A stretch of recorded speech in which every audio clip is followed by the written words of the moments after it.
The glowing digital numbers on my microwave read exactly 6:47 a.m. on a bleak Tuesday morning. I was already awake, clutching my second mug of black coffee, watching the relentless wind whip the heavy snow against the glass of my Chicago apartment window. It was a gray, biting morning, the kind of cold that settles deep in your bones and refuses to leave.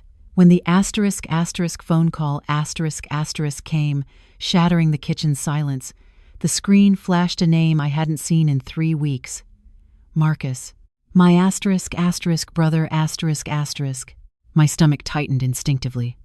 We hadn't spoken since our last tense argument in the sterile hallway of the nursing home where our mother lived. I swiped answer, bracing myself for conflict, but not for this. Arthur. His voice was heavy, dripping with a performance of sorrow that instantly made the hair on my arms stand up. It sounded rehearsed. I have difficult news. Mom passed away last night, peacefully in her sleep. I froze.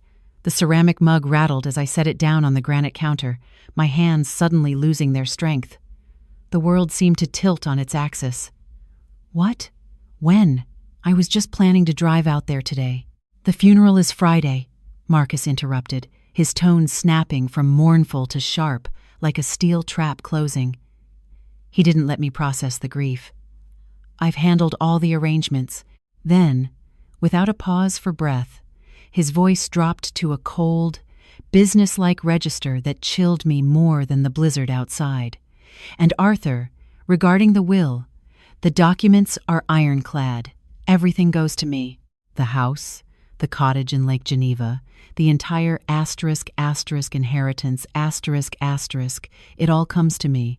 You get nothing, Don't even think about wasting your money trying to contest it. Click. The line went dead. I stood there, the silence of the kitchen deafening, staring at the black screen of my phone in total disbelief. My mother was gone, just like that. And in the first 60 seconds of this tragedy, Marcus's priority wasn't to comfort his only sibling. It was to secure the assets. This wasn't grief talking. This was pure, unadulterated greed. Let me back up a bit to make sense of this madness. My name is Arthur Vance. I'm 64 years old, a retired structural engineer who spent 4 decades calculating load-bearing capacities for bridges across the Midwest. I know how things hold together, and I know exactly when they're about to snap under pressure. My wife, Sarah, lost her battle with ovarian cancer 3 years ago. Since then, my world has revolved around my daughter, Sophie, now a marine biologist out in Seattle, and staying close to Mom. She had been my anchor while I navigated the stormy seas of grief. Then there's my brother, Marcus. He's 4 years younger, 58, but acts like he's perpetually trying to prove something to a crowd that isn't watching. We grew up close enough, shoveling snow off the driveway of our old house in the suburbs, playing catch until the streetlights came on. But as adults, we drifted into different orbits. Marcus became a real estate agent, married Linda, and had 2 kids. On social media, his life looked like a luxury magazine, spread shiny leased cars, vacations in Cabo, expensive suits. But I saw the cracks in the foundation. Marcus was always leveraging one property to buy another, robbing Peter to pay Paul. There were hushed, tense arguments at Thanksgiving dinners about maxed-out credit cards and investments that evaporated into thin air. Our mother, Eleanor Vance, was 85 and sharp as a tack. A retired high school literature teacher, she could quote Hemingway from memory and beat me at chess without breaking a sweat. She lived independently in her bungalow in Evanston until about 9 months ago. That's when Marcus started his campaign. He convinced her she was slowing down and needed help managing the utility bills and medical appointments. He suggested he become her power of attorney, just for administrative ease. Mom was hesitant. She valued her independence like gold, but Marcus was persuasive. He was the charming salesman, after all. That's when the ground shifted beneath our feet. Within weeks of Marcus securing control over her estate, Mom was suddenly diagnosed with aggressive, rapid-onset dementia. Marcus moved her into Oakwood Haven, a high-end nursing home, on the outskirts of the city, claiming she was a danger to herself. When I visited, I was horrified. My witty, vibrant mother was slumped in a wheelchair, staring blankly at a muted television. She didn't know me. Her speech was a garbled salad of words. "Is this really possible?" I had asked her physician, Dr. Lawrence Hale. She was discussing politics with me 2 months ago. "Cognitive decline can be precipitous at this age," Dr. Hale had said, his voice smooth as silk. "It's tragic, but not uncommon." But it didn't sit right. It felt like a bridge with a fatal structural flaw hidden under a fresh coat of paint. I visited Mom 3 times a week regardless. Even when she looked through me like I was glass, I'd hold her hand, tell her about Sophie, about the volunteer work I was doing at the local food pantry. Marcus visited too, but his visits were flybys, always checking his Rolex, always impatient. Standing in my kitchen now, realizing the depth of his greed, the pieces finally clicked into place. This wasn't nature taking its course. This was a controlled demolition of my mother's life. With the echo of Marcus's threat still vibrating in the air, a cold realization washed over me. This wasn't just a family dispute. It was a crime in progress. I didn't waste a second mourning. I dialed the number for Oakwood Haven immediately, my heart hammering against my ribs like a trapped bird. "Oakwood Haven, front desk." A cheerful voice answered after 2 rings, completely at odds with the storm raging inside me. "I'm calling about my mother, Eleanor Vance," I said, trying to keep my voice steady, though I felt like I was standing on a crumbling ledge. I just received a phone call stating she passed away last night." There was a pause, the sound of keys clicking on a keyboard. "One moment, Mr. Vance. That doesn't seem right. I don't see any flags on her file." The silence that followed stretched for an eternity. I stared out at the swirling snow, holding my breath. "Mr. Vance?" The receptionist came back on the line, sounding perplexed. "I just checked with the floor nurse. Your mother is fine. She's in the dining room having her oatmeal right now. Is there some confusion?" The relief hit me so hard I almost dropped the phone, followed instantly by a surge of white-hot adrenaline. She's alive?" "Yes, sir. Very much so." I sank onto a kitchen stool, my legs suddenly unable to support my weight. "Can you do me a huge favor? Do not tell anyone I called, especially not my brother. Please, this is vital." "Okay, Mr. Vance." She sounded confused, but she agreed. I hung up and immediately dialed my daughter in Seattle. Sophie answered on the 3rd ring, sounding groggy. It was 2 hours earlier on the West Coast. "Dad? Everything okay?" "Sophie, listen to me. Your uncle just told me Grandma died last night. He told me the will leaves everything to him and that the funeral is Friday." "Oh my God, Dad. I'm so sorry." "No, Sophie, you don't understand," I cut in, my voice trembling with rage. "She didn't die. I just called the nursing home. She's eating breakfast. She is alive." There was a stunned silence on the other end. "Wait, what? He lied about her death? He's trying to steal the estate, Sophie. He thinks if he holds a funeral and pushes the paperwork through while we're all grieving, he can liquidate her assets before anyone asks questions." "Dad," Sophie's voice sharpened, her scientific mind analyzing the data. "That's not just lying. That's elder abuse. That's criminal fraud. He's counting on you being too broken to check. What are you going to do?" "I don't know yet," I admitted, looking at the calendar on the wall. "But I have to figure it out fast. He said the funeral is Friday. That gives me less than 3 days to stop him." After hanging up with Sophie, I didn't pace the floor or collapse in grief. I went into crisis management mode, the same way I used to handle a structural failure on a job site. First, I contacted David Katz, a lawyer I'd worked with years ago on a complicated construction contract dispute. He was a bulldog in court, exactly what I needed. I explained the situation, my voice low and urgent. "Arthur, this is incredibly serious," David said, his tone grave. "If your brother has power of attorney and is misrepresenting your mother's condition to the authorities or financial institutions, we are talking about heavy criminal charges. But allegations aren't enough. You need evidence. Solid, undeniable proof that can stand up in front of a judge. Next, I hired a private investigator, Jessica Cole. She arrived at my apartment that afternoon, shaking the snow off her coat. She was a sharp woman in her mid-40s, with streaks of gray in her dark hair and eyes that seemed to miss nothing. She sat at my kitchen table, taking notes with a precise hand. "How long has your brother held the POA?" she asked, not looking up. 9 months, I replied. Right after Mom supposedly developed this severe dementia. Before that, she was completely competent. She was volunteering at the public library, playing bridge twice a week. Then, overnight, she couldn't remember her own zip code. Jessica stopped writing and looked at me. "I've seen cases like this before, unfortunately. Sudden onset like that is suspicious. Give me 48 hours. I'll dig into the financials and find out exactly what's happening with your mother's accounts." That evening, unable to sit still, I drove out to Oakwood Haven.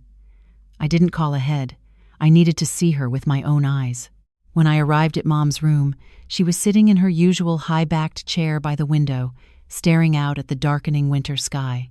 Her gray hair was thinner than I remembered, her face more lined with fatigue. But something about her posture seemed different tonight, less slumped, less medicated. "Mom?" I said softly, pulling a plastic chair up beside her. She turned her head slowly. Those familiar brown eyes met mine. Usually, they were clouded, vacant pools that looked right through me. But tonight, there was a spark. A flicker of recognition? Or was I just projecting my own desperate hope? "It's me, Arthur. Your son." She blinked, her mouth working silently as if she were trying to form a word, to bridge the gap between us. For a split second, I saw her, the real Eleanor, fight to surface. But then the door swung open, and a nurse bustled in to check her vitals. The connection snapped. Mom's eyes drifted away, losing focus, returning to the void. I drove home through the blinding snow, my mind racing faster than the windshield wipers. What was Marcus's endgame? A fake funeral to convince the world she was dead? Then what? Transfer all her assets while everyone thought she was gone? It was insane. It was also, I was realizing with a sick feeling in my stomach, potentially brilliant in its audacity. Jessica called me the next morning while I was forcing down a piece of dry toast. "Arthur, you need to sit down." Her voice was tight. I sat at my kitchen table, pressing the phone hard against my ear. "Tell me." "Your brother has been very busy," she said.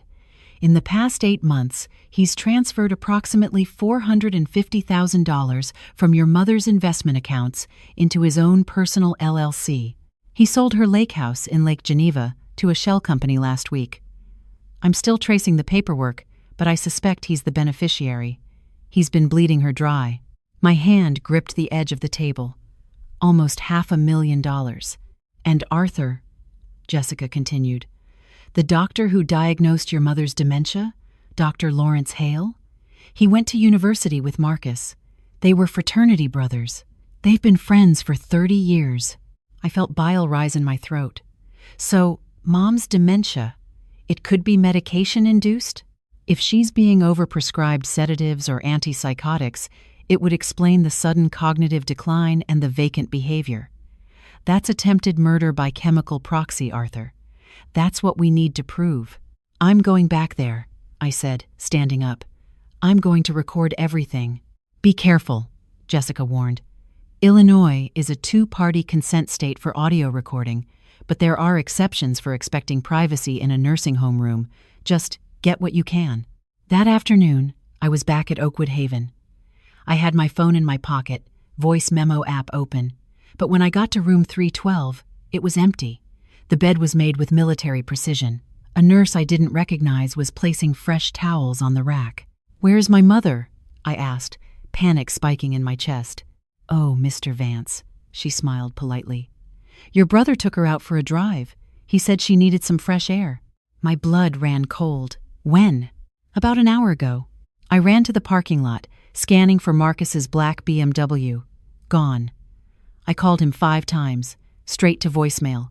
For 3 agonizing hours, I paced the lobby, imagining the worst. Had he realized I knew? Was he finishing the job? Finally, the BMW pulled up. Marcus got out, looking annoyed, and hauled Mom out of the passenger seat. She looked exhausted, her feet shuffling on the icy pavement. "Marcus!" I shouted, storming towards them. He looked up, startled, then his face hardened into a mask of arrogance. "Arthur, what are you doing here?" "You said Mom died yesterday," I hissed, pointing at our living, breathing mother. "Yet here she is." He had the audacity to laugh. A short, sharp bark of a laugh. "Oh, that. Yeah. Sorry about the confusion. I meant to call you back. False alarm. Mom had a bad episode yesterday. Looked like she was fading fast." I panicked. "You know how it is with dementia. Where did you take her today?" "Just for a drive." "She likes the motion of the car." "Really? Because she looks like she can barely stand." "Back off, Arthur." His voice dropped, becoming a low growl. "I'm her power of attorney. I make the decisions about her care, not you. You want to challenge that? Get a lawyer." He brushed past me, half dragging Mom towards the entrance. Through the glass doors, I watched him settle her into her wheelchair, whispering something in her ear that made her flinch. Then he walked away without a backward glance. I was standing in the parking lot, snow melting on my coat, about to get into my car when my phone buzzed. An unknown number.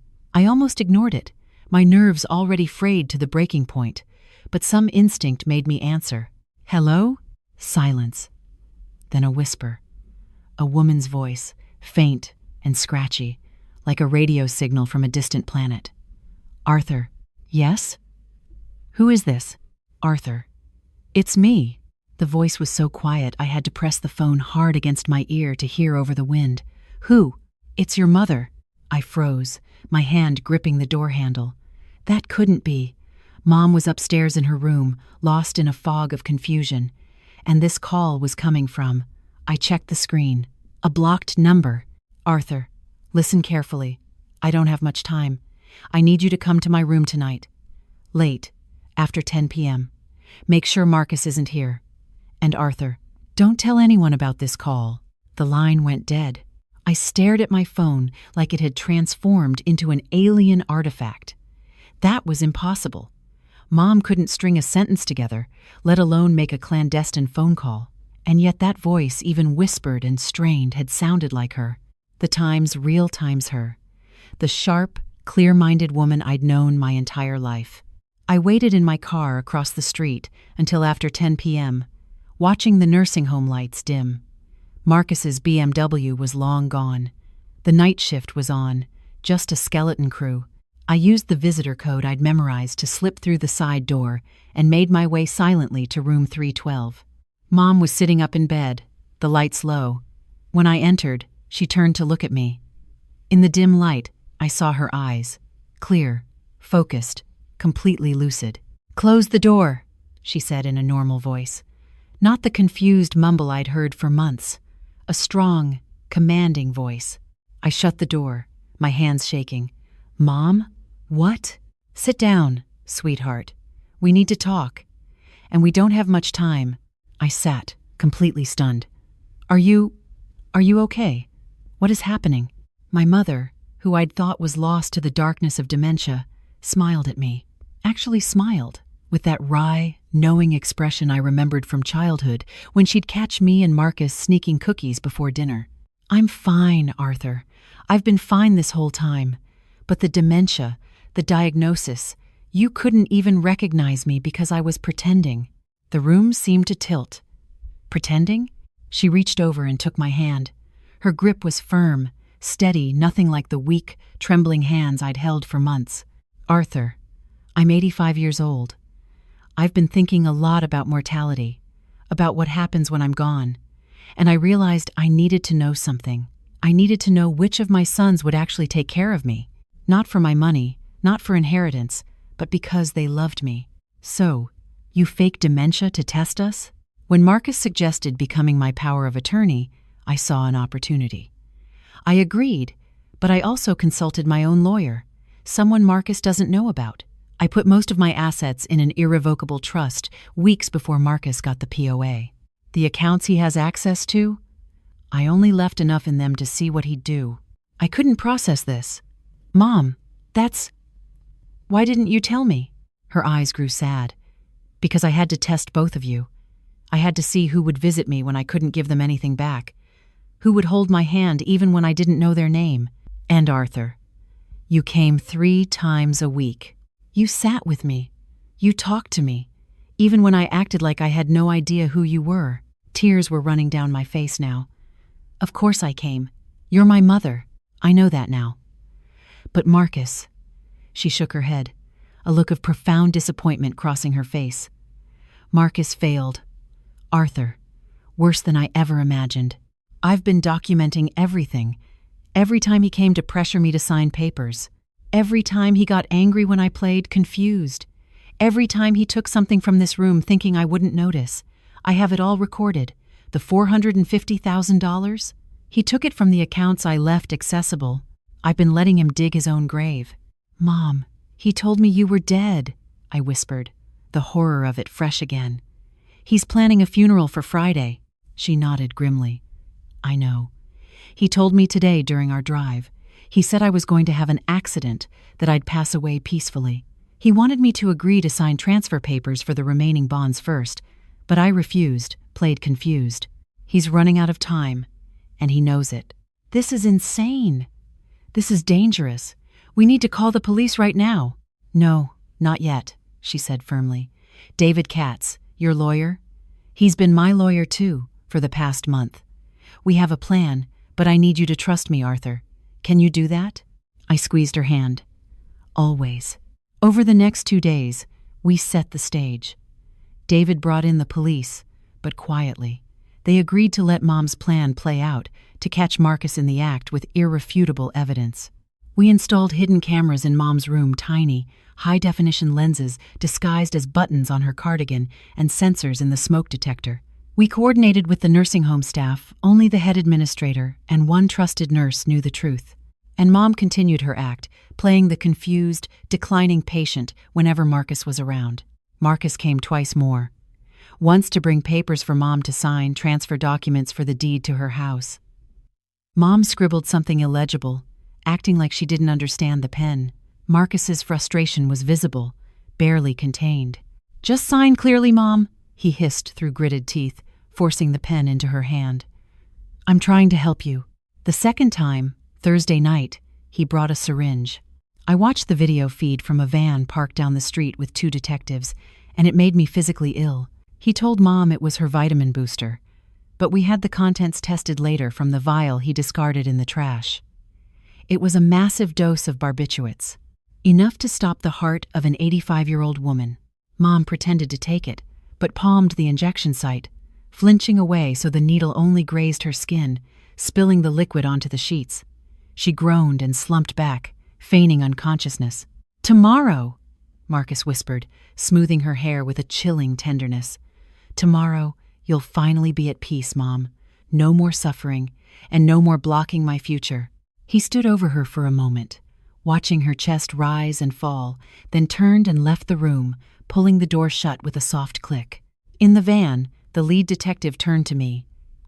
We have him for attempted murder. We could take him now. No, I said, my voice cold. Let him have his funeral. Let him think he's won. I want everyone to see who he really is.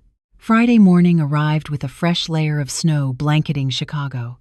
Marcus had booked the prestigious Graceland funeral home. He'd sent out notices, called relatives. Cousins I hadn't seen in years called me offering condolences. I played along, my voice hollow. Yes, the funeral is at 2 p.m. Yes, it was very sudden. The funeral home was packed. Marcus had gone all out, lilies everywhere, a large, soft focus photo of Mom from 20 years ago at the front of the room. He'd even written an obituary full of flowery language about a beloved mother and rest after a long illness.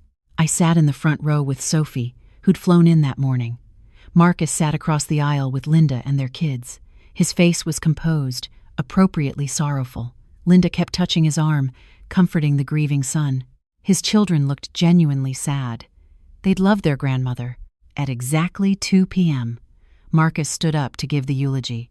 He walked to the podium, adjusted the microphone, and began to speak. We're here today to celebrate the life of Eleanor Vance, born February 14th, 1939, passed away January 7th, 2025. Mom was an incredible woman, a teacher who shaped young minds for 35 years, a mother who always put her children first. He paused, wiping a tear that didn't exist. And in her final months, she trusted me to care for her. She knew I would protect her interests, manage her affairs, and ensure she was comfortable. He looked out at the crowd, his voice gaining strength. Mom always loved me best. She told me so many times. She knew I was the responsible one, the one who would take care of everything.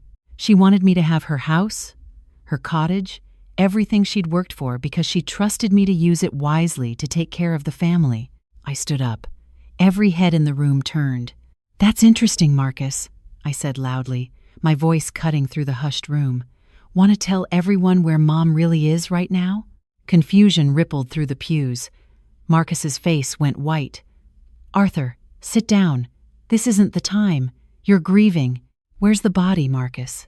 Where's Mom's body?" "She's being cremated. We discussed this." "Really?" "Because I called the crematorium. They don't have her." Linda grabbed Marcus's arm. "Marcus, what is he talking about?"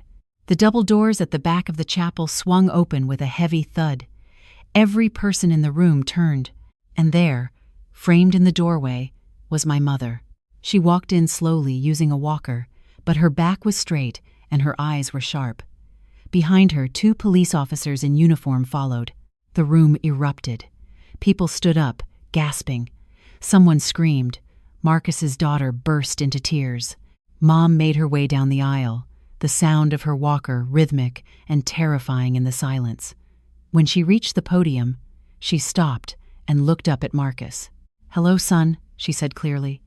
"I'm not dead, but your inheritance is." Marcus's mouth opened and closed like a fish out of water. "Mom, you're confused. You're sick. This is a mistake." "I'm not confused, Marcus. I've been recording everything for the past 8 months. Every threat, every theft, every time you tried to get me to sign documents transferring my assets to you. Every time you drugged me to keep me compliant." She turned to the assembled crowd. Many of them were crying, now some in relief, others in shock. "I'm sorry for deceiving all of you," Mom said, her voice trembling slightly. "But I had to know the truth. I had to see what my son would do when he thought I was helpless, and what I found broke my heart."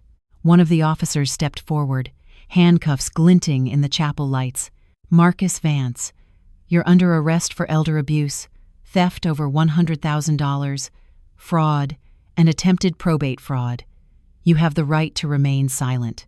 Marcus tried to run. He actually tried to push past the officer and bolt for the side door, but he only made it 3 steps before he was tackled. His kids were sobbing. Linda stood frozen, her face a mask of horror. As they led Marcus away, he shouted back at Mom, "I'm your son! You can't do this to me! I needed that money!" Mom watched him go, tears finally streaming down her face, but her voice was steady when she spoke the final word. "You were my son. But you stopped being my child the moment you decided my life was worth less than my bank account." The legal aftermath was a storm that lasted months, but we weathered it. Marcus initially tried to fight the charges, claiming Mom was actually incompetent and he was just a desperate son trying to manage her affairs. But the evidence was overwhelming. High-definition video footage of him trying to force her to sign documents, audio recordings of his chilling threats, bank records showing the theft of nearly $500,000. Dr. Hale's testimony after he was granted partial immunity about how Marcus had pressured him to prescribe unnecessary sedatives sealed the deal. In the end, Marcus pleaded guilty.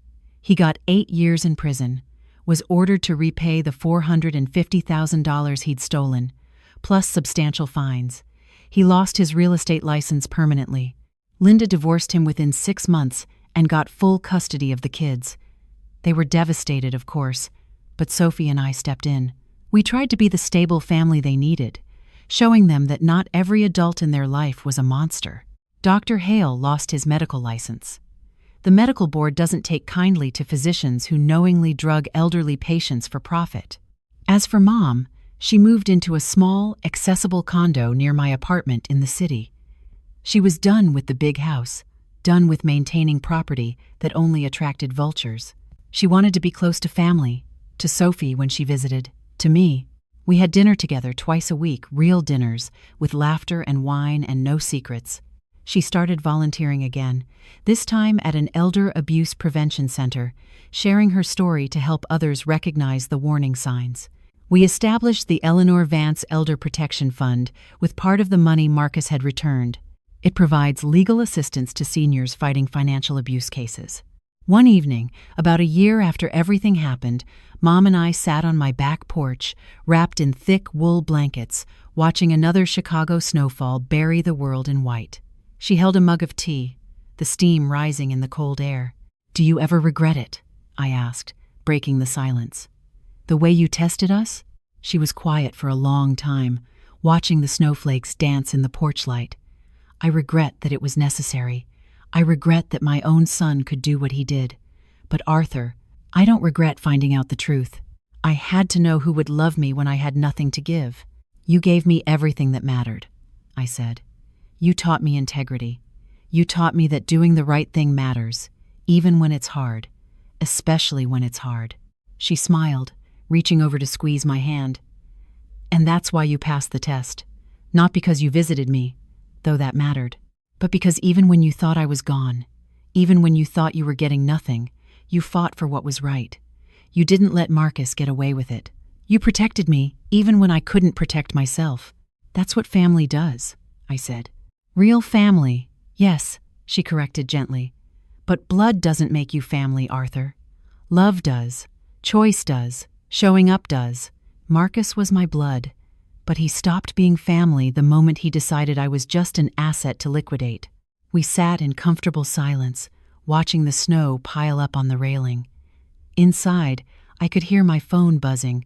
Sophie, probably calling from Seattle for our weekly check-in. Or maybe Mom's lawyer with updates on the charitable fund. Life moving forward. Mom looked at me, her eyes still sharp and clear, defying the years. "You know what the saddest part is?" "What?" "If Marcus had just asked, if he'd just been honest about his financial problems, I would have helped him. Not with everything, not enabling his lifestyle, but I would have helped. Instead, he chose to steal. He chose to treat me like I was already dead. And that choice cost him everything." I didn't know what to say to that, so I just held her hand. This remarkable woman who taught me more about strength and dignity in the past year than in all the years before. She'd survived betrayal by her own son, orchestrated her own rescue, and came out the other side determined to help others. That's the thing about family, the real kind. It's not about blood. It's not about inheritance. It's about showing up. It's about loving someone even when they can't give you anything back. It's about fighting for what's right, even when it means standing against your own brother. Marcus made his choices. He chose greed over love. He chose theft over integrity. And he's paying the price not just in prison time, but in the loss of his children's respect, his wife, his career, and his mother's love. As for me, I got something far more valuable than any estate. I got more years with my mother, real years, where we could talk and laugh and heal. I got the knowledge that when tested, I did the right thing. And I got the chance to be part of something bigger, helping other families avoid what we went through. Blood doesn't excuse betrayal. True family protects the vulnerable. And sometimes the bravest thing an 85-year-old woman can do is pretend to be helpless just to find out who will help her when she can't help herself. That's what I learned from Eleanor Vance, my mother, my hero, the woman who taught me that dignity matters more than dollars, and that real love shows up even when there's nothing to gain.